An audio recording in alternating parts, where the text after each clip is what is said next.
পশ্চিমাদের সকল ষড়যন্ত্র মোকাবেলা করে এক ইসলামিক বিশ্ব তৈরির স্বপ্ন দেখছেন এরদোয়ান। যদিও ক্ষমতা লোভী বিশ্বাসঘাতকরা এরদোয়ানের পেছনে ষড়যন্ত্র করছেন, তবুও এরদোয়ান মুসলিম বিশ্বকে ঐক্যবদ্ধ করে একটি নতুন বিশ্ব তৈরির স্বপ্ন দেখছেন। এরদোয়ানের স্বপ্নের বিশ্ব কেমন হবে আজকের ভিডিওতে দেখাবার চেষ্টা করব। ওপেন দাইস মানে সত্যকে সত্য বলা, মিথ্যেকে মিথ্যে বলা। আমরা শোনা কথা নয়, চোখে যা দেখি তাই বলি। আসসালামু আলাইকুম, সবাইকে স্বাগত জানাই মাসুম মাহবুব। রজব তৈয়ব এরদোয়ান পুরো বিশ্ব মুসলিমের কাছে একজন সুলতান, প্রিয় নেতা, প্রিয় লিডার। যখন পুরো পৃথিবীতে নির্যাতিত মানবতার পক্ষে কথা বলার কেউ থাকে না, তখন একটি কণ্ঠ সবার আগে আওয়াজ করে, আর সেটি হলো রজব তৈয়ব এরদোয়ানের কণ্ঠ। আসুন জেনে আসি এরদোয়ানের পরিকল্পনা এবং স্বপ্নের কথা। ওসমানী সালতানাতের পতনের পর ধীরে ধীরে আবারও শক্তিশালী দেশ হয়ে ওঠে তুরস্ক। প্রথম বিশ্বযুদ্ধের পর কামাল আতাতুর্কের নেতৃত্বে নতুনভাবে গড়ে ওঠে তুরস্ক। সেই তুরস্ক ছিল প্রচণ্ড পশ্চিমা ঘেঁষা ও সেকুলারিজমে ভরপুর একটি রাষ্ট্র। তখন তুরস্কের নতুন এই যাত্রাকে পশ্চিমা দেশগুলো স্বাগত জানিয়েছিল। কিন্তু ওসমানীয়দের 700 বছরের বেশি সময় ধরে চলা ইসলামী শাসন ব্যবস্থা এবং রীতিনীতিকে একেবারে মুছে দেয় কামাল আতাতুর্ক। সেই রীতিনীতিকে আবারও পুনরুজ্জীবিত করছেন রজব তৈয়ব এরদোয়ান, বর্তমানে তুরস্কের সুলতান। 2002 সাল থেকে রজব তৈয়ব এরদোয়ানের নেতৃত্বাধীন ইসলামী মূল্যবোধে বিশ্বাসী দল তুরস্কের ক্ষমতায় রয়েছে। 1923 সালে আধুনিক তুরস্ক প্রতিষ্ঠিত হওয়ার পর বর্তমান প্রেসিডেন্ট রজব তৈয়ব এরদোয়ানের হাত ধরেই দেশটিতে বেশ বড় কিছু পরিবর্তন এসেছে। এরদোয়ান সেকুলার তুরস্কের শরীরে ক্রমাগত আঘাত করে একটি ইসলামিক তুরস্ক প্রতিষ্ঠার স্বপ্ন দেখছেন। মধ্যপ্রাচ্যের রাজনীতিতে এখন তার ইশারায় অনেক সমীকরণ বদলে যায়। তিনি যে পুরোদস্তুর ইসলামী ভাবধারায় বিশ্বাসী, সেগুলো এখনও আরও প্রকাশ্যভাবে সামনে আসছে। রজব তৈয়ব এরদোয়ান যখন তুরস্ক সহ মুসলিম বিশ্বে ইসলামকে আবারও জাগাতে চাইছেন, তখন পশ্চিমারা তাকে স্বৈরাচার তকমা দিয়ে প্রচার করছে। 2016 সালের জুলাই মাসে সেনাবাহিনীতে এরদোয়ান বিরুদ্ধে এক অভ্যুত্থানের ঘটনা ঘটে। তুরস্ক ওই কুর জন্য আমেরিকায় অবস্থিত ফেতুল্লাহ গুলেনকে দায়ী করে থাকেন। এর পেছনে তুরস্ক অভ্যুত্থানের দায় যুক্তরাষ্ট্রের ঘাড়েই চাপাতে চায়। এক্ষেত্রে এরদোয়ান ও নতুন তুরস্কের কর্মকাণ্ডে পশ্চিমা শক্তির হয়েছে আরেক বিপদ। নব্য এই তুরস্কের বিরুদ্ধে প্রকাশ্যভাবে পারছে না তারা ব্যবস্থা নিতে, আবার সম্পূর্ণভাবে পাশে থাকতেও পারছে না পশ্চিমা বিশ্ব। এরদোয়ান তার বিরুদ্ধে সংগঠিত সেনাবাহিনীর কু দমন করেই ক্ষান্ত হননি। তিনি তার সেনাবাহিনীকে আরও আধুনিকায়নে কাজ করে যাচ্ছেন। তুরস্কের সেনাবাহিনী তার দেশের রাজনীতির জন্য একটা বড় বিষয়। 1960, 1971 এবং 1980 সালে তুরস্কের শক্তিশালী সামরিক বাহিনী দেশটির সরকারকে উৎখাত করেছিল। সম্প্রতি তুরস্ক ড্রোন প্রযুক্তি ও মিসাইল তৈরির সক্ষমতাও বাড়িয়েছে। পরমাণু অস্ত্র তৈরির বিষয়েও তার চিন্তাভাবনা রয়েছে। গত বছরের এক সমাবেশে এরদোয়ান স্পষ্ট করে বলেছিলেন, বেশ কয়েকটি দেশের পারমাণবিক অস্ত্র রয়েছে, কিন্তু আমাদের সেটা নেই। আমি এটা মানতে পারছি না। বিশ্বে এমন কোনো উন্নত দেশ নেই যারা এই অস্ত্রের মালিক নয়। এরদোয়ানের এই বক্তব্যের পর গোটা বিশ্ব পরিষ্কার যে তুরস্ক গোপনে হয়তো পারমাণবিক অস্ত্র নির্মাণে কাজ করছে। আবার কোনো কোনো দেশ এভাবেও বলেছে যে গোপনে তুরস্ক পারমাণবিক অস্ত্রের মালিক হয়েও গেছে। এরদোয়ান জানেন, কেবল রাজনৈতিক প্রজ্ঞা দিয়ে পৃথিবী জয় করা যাবে না। পৃথিবীকে জয় করতে হলে রাজনৈতিক, সামরিক এবং সাংস্কৃতিক বিজয়ের প্রয়োজন। আর তাই 2002 সালে ক্ষমতায় বসে এরদোয়ান নতুন এক তুরস্ক গঠনে নজর দিয়েছে। যে তুরস্ক সেকুলার রাষ্ট্র হলেও একটি ইসলামিক আদর্শের রাষ্ট্র হিসেবে পৃথিবীর কাছে পরিচিত হচ্ছে। কূটনৈতিকভাবে পাকিস্তানের প্রধানমন্ত্রীর সঙ্গে এরদোয়ানের সম্পর্ক বর্তমান সময়ে বেশ চোখে পড়ার মতো।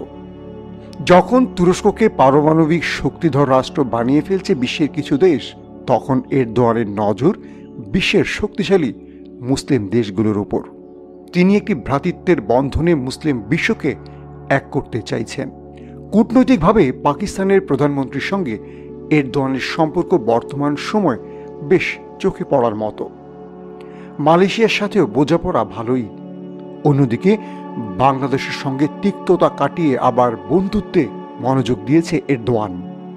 বর্তমানে বাংলাদেশের সঙ্গেও তুরস্কের সম্পর্ক বেশ ভালো যাচ্ছে। অপর পাশে আজারবাইজানের সঙ্গে তুরস্কের রয়েছে খুবই ভালো সম্পর্ক এবং বন্ধুত্ব। পাশাপাশি তিক্ততা কাটিয়ে ইরানের সঙ্গেও ভালো পথ চলছে তুরস্ক। কূটনৈতিকভাবে এরদোয়ানের সবচেয়ে বড় সফলতা হল পশ্চিমা বিশ্বের সঙ্গে কিছুটা মানিয়ে চলা। অনেক মাথামোটা হয়তো মনে করছেন পশ্চিমাদের মিত্র হয়ে চলছেন, আবার মুসলিম সালতানাতের মালিক হবেন কি করে। তবে রাজনৈতিক বিশ্লেষকরা বলছেন এরদোয়ান তালেবান নীতির পরিবর্তে একটি আধুনিক নীতি গ্রহণ করেছেন, যেখানে পশ্চিমারা তার বন্ধু হবে, পাশাপাশি ইসলামী বিশ্ব তার নেতৃত্বে চলবে। এই ধরুন করোনা পরিস্থিতিতে এরদোয়ান ইসরায়েলে চিকিৎসা সামগ্রী পাঠিয়েছেন। বিখ্যাত আয়া সোফিয়া মসজিদে পুনরায় আজান দিয়ে তিনি সুলতান খেতাবে ভূষিত হয়েছেন। নির্মাণ করেছেন 1000 রুম বিশিষ্ট নতুন প্রেসিডেন্সিয়াল প্যালেস, হোয়াইট প্যালেস। এটাকে অনেকে তার সুলতান হওয়ার বাসনার ফল হিসেবে দেখছেন। মুসলিম বিশ্বে এখন আর কোনো শাসক নেই যিনি এমন প্রাসাদ থেকে রাজ্য পরিচালনা করছেন। কিন্তু মুসলিম বিশ্বে জনপ্রিয়তার সঙ্গে সঙ্গে পশ্চিমা মিত্রকেও হারাতে পারে তুরস্ক। আয়া সোফিয়া মসজিদ নিয়ে পার্শ্ববর্তী দেশ গ্রিস তীব্র প্রতিক্রিয়া জানিয়েছে। খোদ পোপ বিষয়টি নিয়ে বিবৃতিও দিয়েছেন। 1952 সালে প্রতিবেশী গ্রিসের সঙ্গে তুরস্ক ন্যাটো জোটে যোগ দেয়। দেশটিকে ধীরে ধীরে ইসলামীকরণের দিকে এগিয়ে নিয়ে যাওয়া এবং তুরস্কের পশ্চিমা ঘেঁষা রীতিনীতি পরিবর্তনের জন্য সমালোচকরা এরদোয়ানকে অভিযুক্ত করছেন। কিন্তু ন্যাটোর সদস্য হিসেবে সেকুলার রাষ্ট্র পরিচয় মুছতেও তিনি নারাজ। কাশ্মীর ইস্যুতে পাকিস্তানের পক্ষে কথা বললেও ভারত সফরের সময় এই বিষয়ে মধ্যস্থতা করার প্রস্তাব দিয়েছিলেন এরদোয়ান। রোহিঙ্গা ইস্যুতে মিয়ানমারের বিপক্ষে কথা বলছেন তিনি। উইঘুরের পক্ষে বলিষ্ঠ কণ্ঠ তাকে মুসলিম বিশ্বের জনপ্রিয়তার শীর্ষে তুলেছে। তবুও কিছু মুসলিম দেশ তার আচরণে অসন্তুষ্ট। এরদোয়ানের মস্তিষ্ক যে তুর্কিদের হারানো গৌরব পুনরুদ্ধার কাজ করছে তা অনেকটা পরিষ্কার। তুর্কিরা অটোমান সাম্রাজ্যের উত্তরসূরি। ঐতিহ্যগতভাবে তুর্কি সাম্রাজ্য বা অটোমান সাম্রাজ্য ছিল একটি ইসলামী সাম্রাজ্য। প্রথম উসমানের পিতা আর্তুগুল গাজী ছিলেন প্রকৃত অর্থে ওসমানী সাম্রাজ্যের প্রতিষ্ঠাতা। প্রথম ওসমান 1299 সালে সেলজুক সাম্রাজ্য কর্তৃক উত্তর পশ্চিম আনাতোলিয়ার দায়িত্ব পান। তিনি সেলজুক সাম্রাজ্যের প্রতি অনুগত থাকলেও সাম্রাজ্যের ক্রান্তি লগ্নে স্বাধীনতা ঘোষণা করে এবং ধীরে ধীরে একটি বৃহৎ সালতানাত প্রতিষ্ঠা করেন। ওসমানীয় সাম্রাজ্য সুদীর্ঘ 700 বছরেরও বেশি সময় ধরে প্রাচ্য ও পাশ্চাত্যের যোগাযোগের কেন্দ্র হিসেবে কাজ করেছে। তবে দীর্ঘদিন ব্যাপী ইউরোপীয়দের তুলনায় সামরিক ক্ষেত্রে পিছিয়ে পড়ে তারা। ধারাবাহিক অবনতির ফলে সাম্রাজ্য ভেঙে পড়ে এবং প্রথম বিশ্বযুদ্ধের পর সম্পূর্ণ সাম্রাজ্য বিলুপ্ত হয়ে যায়। এরপর আনাতোলিয়ায় নতুন প্রজাতন্ত্র হিসেবে আধুনিক তুরস্কের উদ্ভব ঘটে। পশ্চিমা কিংবা ইউরোপীয়রা জেনে গেছে এরদোয়ানের স্বপ্নের কথা, আর তাই প্রতিটা ক্ষেত্রে তুরস্ক কিংবা এরদোয়ানকে চাপে রাখার চেষ্টা করছে তারা। তারপরও এগিয়ে চলছে এরদোয়ান। তুরস্কের বর্তমান শাসক রজব তাইয়েপ এরদোয়ান মধ্যপ্রাচ্যের অন্যান্য মুসলিম শাসকদের মতো নন। তার দল একে পার্টি প্রকাশ্য ইসলামী দল না হলেও তাদের মূল এজেন্ডা ইসলাম এবং ইসলামী রাজনীতি। এরদোয়ান ছাত্র জীবন থেকেই এ রাজনীতির অংশ। সুতরাং আরব রাষ্ট্রের শাসকদের মতো ভোগবিলাস বা সম্পদের প্রাচুর্যে বিভোর থাকার চেয়ে বরং তার কাছে অতীত ঐতিহ্য গুরুত্বপূর্ণ এবং ইসলাম প্রতিষ্ঠা তিনি সবচেয়ে বেশি মনোযোগী। সহজ ভাষায় বলতে গেলে এরদোয়ান চাইছেন পুরো পৃথিবীতে একটি ইসলামী সালতানাত প্রতিষ্ঠা করতে, যেখান থেকে ইসলামী বিশ্ব আরও শক্তিশালী হবে এবং নির্যাতিত মুসলমানরা শোষণের বিরুদ্ধে ঘুরে দাঁড়াতে পারে, সেটিই চেষ্টা করছেন রজব তাইয়েপ এরদোয়ান। পুরো পৃথিবীতে ইসলাম এবং ইসলামের ঐতিহ্যকে আবারও ফিরিয়ে আনতে এরদোয়ান তার মিডিয়া সেলের মাধ্যমে তৈরি করছেন একটার পর একটা জনপ্রিয় সিরিয়াল। আর্তুগুল গাজীকে নিয়ে রাষ্ট্রীয় পৃষ্ঠপোষকতায় তৈরি হয়েছে মেগা সিরিজ দি রিলিজ আর্তুগুল। যে সিরিয়ালটি পৃথিবীর ইতিহাসের সবচেয়ে জনপ্রিয় সিরিয়াল হিসেবে ইতিমধ্যে স্বীকৃতি পেয়েছে। পরবর্তী নির্মাণ করেছেন ইউনুস বুয়ুক সেলজুক, কুরুলুস ওসমান সহ আরও প্রচুর সিরিয়াল। পরবর্তীতে ওসমানী সালতানাতের শেষ সুলতান আব্দুল হামিদকে নিয়েও সিরিজ নির্মাণ করেছে তুরস্ক। সেকুলার তুরস্কে পশ্চিমা আদলে যে মিডিয়া তৈরি হয়েছে, সেখান থেকে রজব তৈয়ব এরদোয়ানের তুরস্ক ভিন্ন পথে হাঁটছে। বলতে গেলে ইসলামী সংস্কৃতিকে ফিরিয়ে আনতে একটি শক্তিশালী চ্যালেঞ্জ হিসেবে গ্রহণ করছে মিডিয়াকে এরদোয়ান সরকার। আরব রাষ্ট্রের শরিয়া বোর্ডগুলো তুরস্কের সিরিয়ালগুলোকে নিষিদ্ধ করেছে। তবে তুরস্ক সাংস্কৃতিক, সামরিক, কূটনৈতিক ও গণমাধ্যমের দিক দিয়ে সমান তালে এগিয়ে চলছে। বিশেষ করে টেলিভিশন নেটওয়ার্কের বলয়ে মুসলমানদের কাছে পৌঁছাতে প্রতিষ্ঠিত করা হয়েছে টিআরটি নামক নিউজ নেটওয়ার্ক। এই টিআরটি নেটওয়ার্কের মাধ্যমে যেমন সিরিজ প্রচার হচ্ছে, তেমনি বিশ্বের বিভিন্ন প্রান্তের খবর পুরো পৃথিবীতে পৌঁছে দিচ্ছে টিআরটি। অন্যদিকে এই এরদোয়ান মুসলমানদের আবেগের জায়গা বাইতুল মোকাদ্দাস নিয়েও আশার বাণী শোনাচ্ছেন। বাইতুল মোকাদ্দাস আবারও মুসলমানদের কাছে ফিরিয়ে আনতে চেষ্টা করছেন রজব তৈয়ব এরদোয়ান।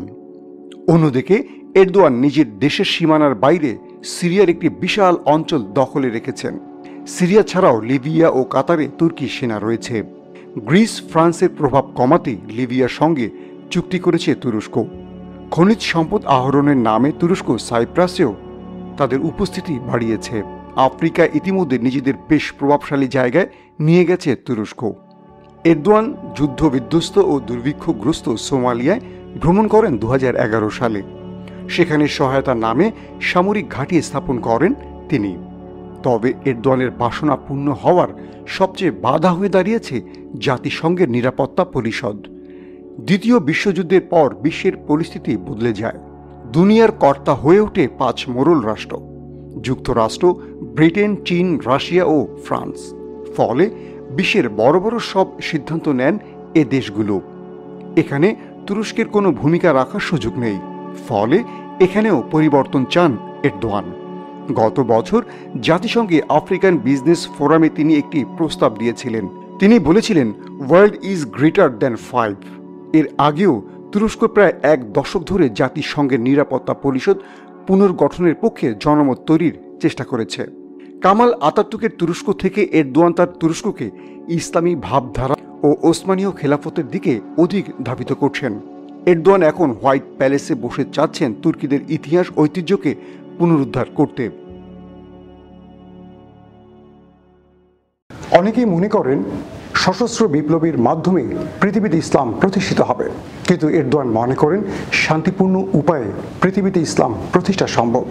ইতিমধ্যে তুরস্ক প্রত্যেকটা মুসলিম দেশের অভিভাবকে রূপ নিয়েছে, আর তার প্রধান কারণ বন্ধুত্ব এবং সহমর্মিতা। এদিকে ন্যাটোর মিত্র হয়ে আফগানিস্তানে 20 বছর থাকা তুরস্ককেও তালেবান বন্ধুরূপে গ্রহণ করেছে। যদিও তালেবান এবং এরদোয়ানের রাজনীতির মধ্যে চিন্তার পার্থক্য রয়েছে। তালেবান চাইছে সশস্ত্র সংগ্রামের মাধ্যমে ইসলাম প্রতিষ্ঠা করতে, আর এরদোয়ান চাইছে কূটনৈতিক, রাজনৈতিক এবং প্রজ্ঞার মাধ্যমে পুরো পৃথিবীর কাছে ইসলামকে প্রতিষ্ঠা করতে। পুরো পৃথিবী সশস্ত্র ইসলামকে জঙ্গি তকমা দেয় বলে এরদোয়ান এই পরিকল্পনা গ্রহণ করেছে। এরদোয়ানের পরিকল্পনাকে কোনোভাবেই পশ্চিমারা জঙ্গি তকমা দিতে পারছে না, কিন্তু তালেবানের এই পরিকল্পনাকে পশ্চিমারা বরাবরই জঙ্গি তকমা দিয়ে থাকে, আর যে কারণে তালেবানের পাশে মিত্রর চেয়ে শত্রু বেশি রয়েছে। তবে বর্তমান প্রেক্ষাপটে তালেবানের বহু নেতা রয়েছেন যারা উন্নত দেশগুলোতে শিক্ষা অর্জন করেছেন। তারা এরদোয়ানের এই পলিসি গ্রহণের পথে এগুচ্ছেন। তাদের মধ্যে অন্যতম মোল্লা বারাদার। অনেকেই বলেন মোল্লা বারাদার আফগানিস্তানে একটি আধুনিক ইসলাম প্রতিষ্ঠার স্বপ্ন দেখছেন। অনেকেই বলছেন সশস্ত্র ইসলামের চেয়ে কৌশলী ইসলাম বেশি সাফল্য আনতে পারে। তবে এরদোয়ান যে স্বপ্ন দেখুক না কেন, ইউরোপ বা যুক্তরাষ্ট্রের সমর্থন পাবেন না। আবার মুসলিম বিশ্বে সৌদি আরব তথা আরব বিশ্ব এরদোয়ানকে এ বিষয়ে সমর্থন দেবে না বলেও মনে হচ্ছে। অন্যদিকে ইসরায়েল তার প্রভাবিত বলয় নিয়ে নতুন তুরস্কের বিরোধিতা করবে, এটাও এক বাক্যে বলা যেতে পারে। পুরো পৃথিবীর পশ্চিমা রাষ্ট্র, আরব রাষ্ট্র কিংবা স্বার্থপর রাষ্ট্রগুলোর বাধা বিপত্তি পেরিয়ে এরদোয়ান তার স্বপ্নের পথে কতদূর এগুতে পারবেন সেটি এখন দেখার বিষয়। তবে এইটুকু বলা যেতে পারে, বর্তমান বিশ্বে এরদোয়ান মুসলমানদের কাছে সবচেয়ে জনপ্রিয় একজন নেতা। পুরো বিশ্ব এরদোয়ানকে মুসলিম বিশ্বের লিডার মনে করছে। এরদোয়ান তার স্বপ্ন বাস্তবায়নে যতদূর এগিয়েছেন সেটুকু মুসলিম বিশ্বের জন্য অনেক বড় নেয়ামত বলে মনে করছে মুসলিম বিশ্বের বিভিন্ন প্রান্তের মুসলমানরা। প্রিয় দর্শক, সংক্ষিপ্ত সময়ে এরদোয়ানকে বিশ্লেষণ করা সম্ভব নয়। তারপরও আমরা চেষ্টা করেছি পুরো ভিডিওতে এরদোয়ানের স্বপ্নকে আপনাদের কাছে তুলে ধরার। আমরা মনে করি আগামী দিনে হয়তো এরদোয়ানের স্বপ্ন বাস্তবায়নের পথে আমরা বহুদূর এগোতে পারব। একটি ঐক্যবদ্ধ মুসলিম জাতি খুঁজে পাব যারা এক উদ্দেশ্যে পৃথিবীতে রাজ কায়েম করবে। প্রিয় দর্শক, আজকে শেষ করছি। আমাদের বিশ্লেষণ যদি ভালো লাগে অবশ্যই ওপেন দ্য আইজ ইউটিউব চ্যানেলটি সাবস্ক্রাইব করবেন। প্রত্যেকে ভালো থাকবেন। আল্লাহ হাফেজ।